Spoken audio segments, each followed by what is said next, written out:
Brahms is very often looked upon as one of the last pillars of the Romantic era, but he was not really a mainstream Romantic composer. Along with Bruckner, Brahms was probably the major exponent of the symphony in the latter half of the 19th century. And in doing so, he revived the symphony, which actually was out of fashion at the time, and paved the way for such future composers as Gustav Mahler and Jean Sibelius. Also, it's amazing that considering his stature and what he means to the world of music, the number of works that he produced is actually quite small.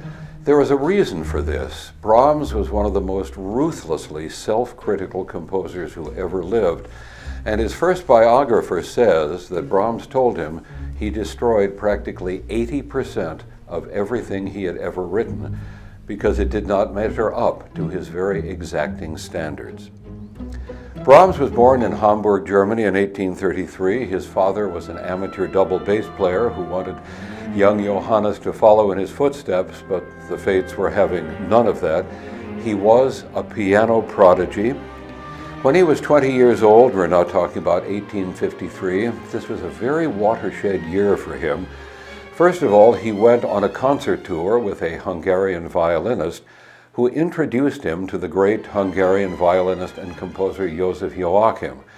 That was the foundation of a lifelong friendship, which, even though it foundered for a few years, nevertheless produced some remarkable works like the famous Violin Concerto and the Double Concerto. Joachim, in turn, was so impressed with the young Brahms that he gave him a letter of introduction to Robert Schumann. And when Schumann met the man, and his wife as well, and heard him play some of his pieces, Schumann wrote a now famous article in the music magazine of which he was editor, saying in effect that Brahms was going to be another titan, the next great composer in music. It was not until he was in his early 40s, however, 1876, that he brought forth his first symphony. The reason it took him so long to do that was very simple. He once said something to the effect that you have no idea what it feels like to have Beethoven's footsteps behind you.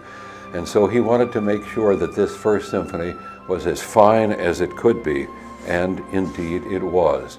And once he got that over with, to the tremendous acclaim that it received, it's like the floodgates opened. The second symphony was written just a year after that.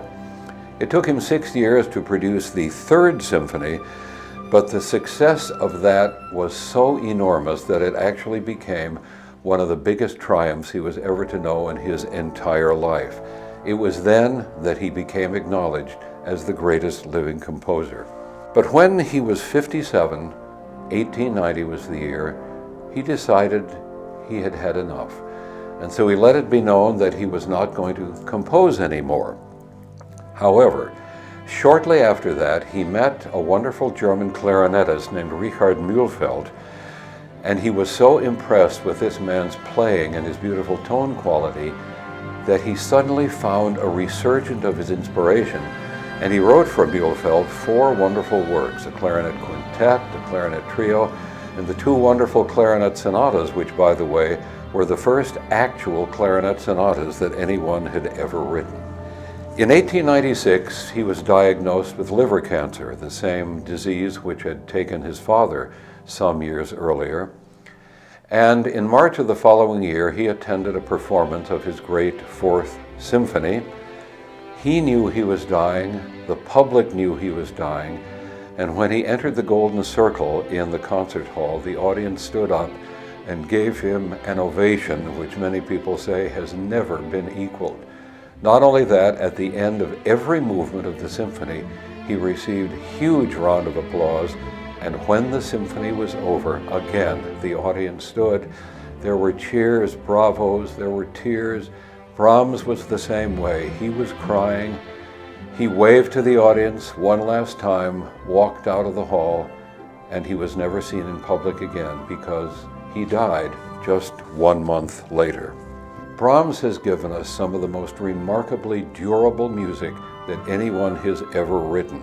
He was an extraordinary man in every way you can think of, and gave us some music that is almost without equal in the orchestral world.